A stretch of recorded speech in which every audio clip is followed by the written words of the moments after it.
Hello, my name is Mederic and this is a message from Med. Last week, Med and I discussed the first chapter of 2 Samuel. David heard of Saul's death when an Amalekite went to him with Saul's crown and armlet. David mourned his death and executed the Amalekite for having assassinated the king. Now that Saul's death has been confirmed, will David be able to rule over Israel? David consulted the Lord to know whether he should return to Judah, and God responded stating that David should return to Hebron, which is in Judah. David went there with his family and his military company. The leaders of Judah then gathered to anoint David as the king of Judah. When David found out that the men of Jabesh Gilead had buried Saul, he said, "May you be blessed by the Lord, because you showed loyalty to Saul. May the Lord show steadfast love and faithfulness to you, and I will do good to you because you have done this thing. Now therefore let your hands be strong and be valiant, for Saul your Lord is dead, and the house of Judah has anointed me king over them."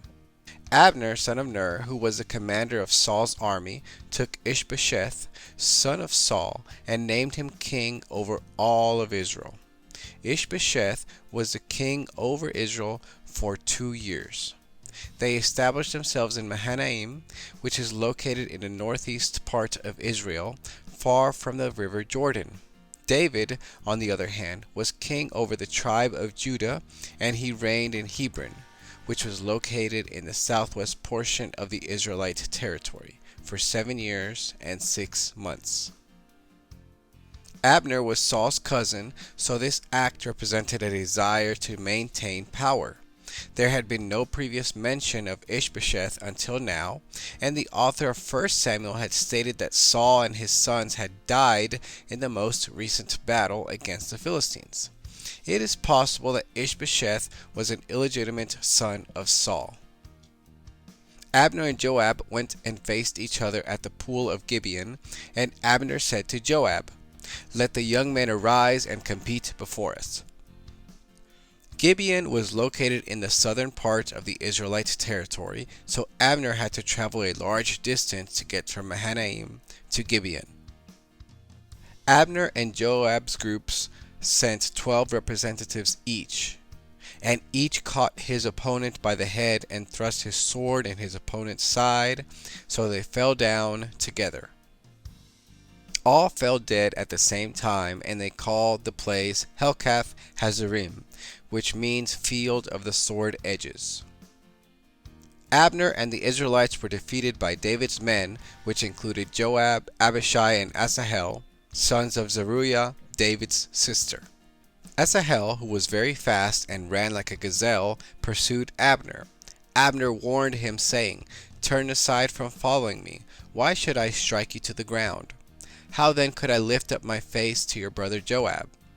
Since Asahel did not relent, Abner struck him in the stomach with the butt of his spear, so that the spear came out at his back, and he fell there and died where he was. Joab and Abishai pursued Abner until nightfall. The Benjaminites also gathered to pursue Abner, and were gathered at the top of a hill. Abner shouted, "Shall the sword devour forever? Do you not know that the end will be bitter?" Joab replied, "As God lives, if you had not spoken, surely the men would not have given up the pursuit of their brothers until the morning." Joab stopped his men, and there was a ceasefire. Abner and his men crossed the Jordan River and returned to Mahanaim. Joab took his brother Asahel and buried him in his father's tomb and returned to Hebron. Joab had lost 20 soldiers, but Abner had lost 360 Benjaminite soldiers. After learning of Saul's death, David could have gone to the palace to take the throne that had belonged to Saul. After all, he had been anointed as king of Israel. However, David asked God for guidance not only to know if he should return to Israel, but to ask where he should go. David recognized that God would order his steps and put him over Israel at his time.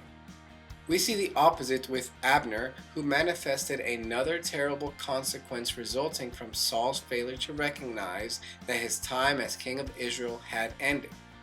He did not want to turn in his position as king and try to kill David, so David fled Israel, and had the Philistines not mistrusted David, he would have fought against Israel. Israel was then defeated by the Philistines, in which not only Saul died but also his sons and many soldiers. Although Saul was indeed dead, this defiant attitude persisted in Abner. Instead of accepting David as king, Abner probably feared that David would not let him keep his position as commander, so he divided the kingdom of Israel. Moreover, he took his men to fight against David's men. His disobedience to God not only affected him, but 20 of David's men and 360 of his own men who lost their lives.